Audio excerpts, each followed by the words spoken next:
Now let's just move on further towards the question number 5. It says that ABCD is a trapezium in which AB is parallel to CD and AD is equal to BC. Show that angle A is equal to angle B and the triangle ABC is nothing but congruent to the triangle BAD. So let's suppose if I'm just drawing a trapezium and I'm just doing a little bit of construction on it, in which I am just extending the vertex. I'm just extending the vertex C in such a manner that CE will intersect the extended side AB at this particular point, and CE is coming out parallel to nothing but DA.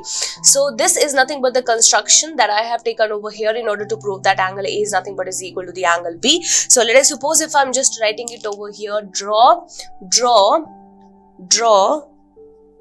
CE parallel to DA such that it intersects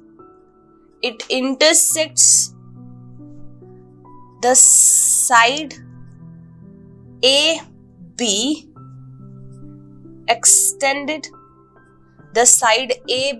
extended towards CE at the point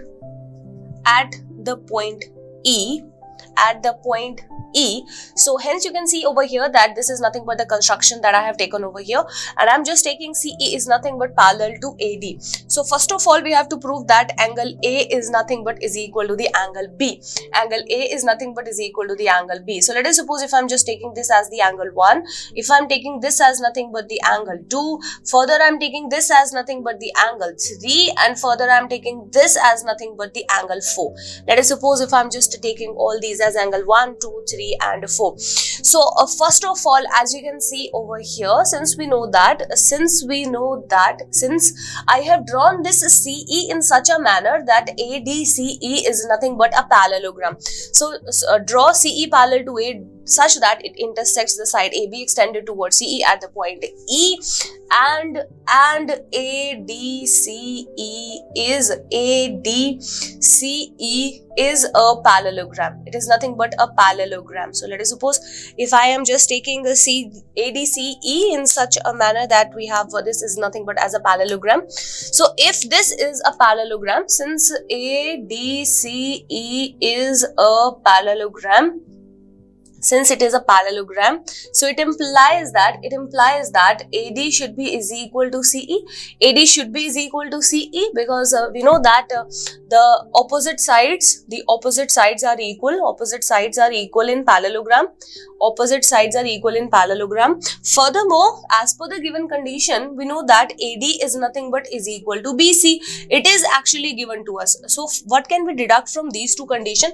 AD is equal to CE and AD is equal to BC. From these two we can get CE is nothing but is equal to BC. CE is nothing but is equal to BC. So it means that this side is equal to this side. This side is equal to this side. So it implies that if CB is nothing but is equal to CE, it implies angle 3 is equal to the angle 4. Why so?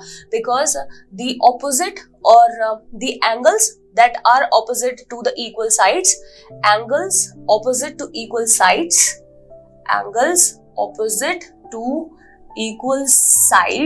are equal. From this particular concept, we can say that angle 3 is equal to the angle 4. So it implies angle 3 is nothing but is equal to the angle 4. Let us suppose if I'm just calling it as nothing but angle 1. Now, furthermore, we know that angle 2 plus angle 3, since we know that ABE is a straight line, it is nothing but a straight line. So we know that angle 2 plus angle 3 is nothing but 180 degree. By the linear pair axiom, we can say this thing. By the linear pair, we can say that angle 2 plus angle 3 is nothing but 180 degree. Now, furthermore, we can say this fact that angle 1 plus angle 4 should also be equal to the 180 degree because they are actually the angles which are on the same side of the transversal. So they are co-interior angles, means their sum is nothing but supplementary. So hence we can say that angle 1 plus angle 4 is also is equal to 180 degree because they are co-interior angles of a parallelogram. So their sum is nothing but is equal to 180 degree. So what can we say from these two equations? Let us suppose if I am calling it as 2, I am calling it as 3. So it implies from 2 and 3, we can say that angle 1 plus angle 4 is equal to angle 2 plus angle 3.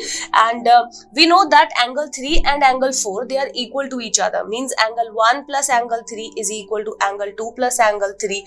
Since we know that angle 3 is nothing but is equal to the angle 4. So angle 3 and angle 3 get cancelled with each other. At the end we are getting angle 1 is nothing but is equal to the angle 2.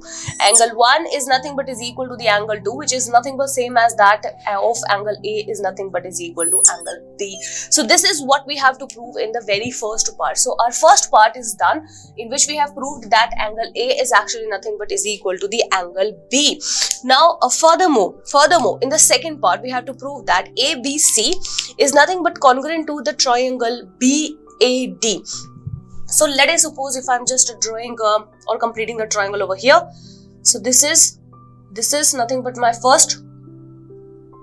This is nothing but my first triangle. So let's just form other triangle.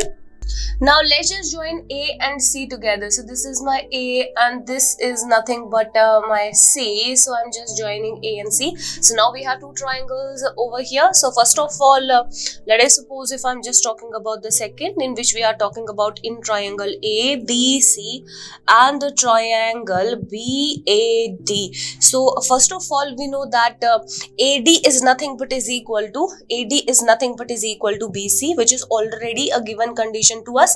Furthermore, we know that angle 1 is equal to the angle 2, which is already proven case. It is already proven case to us. We know that this is nothing but angle 1 is nothing but is equal to the angle 2. We know this particular fact, and furthermore you can see over here that if this angle is nothing but coming out to be is equal to this angle, we have the second condition.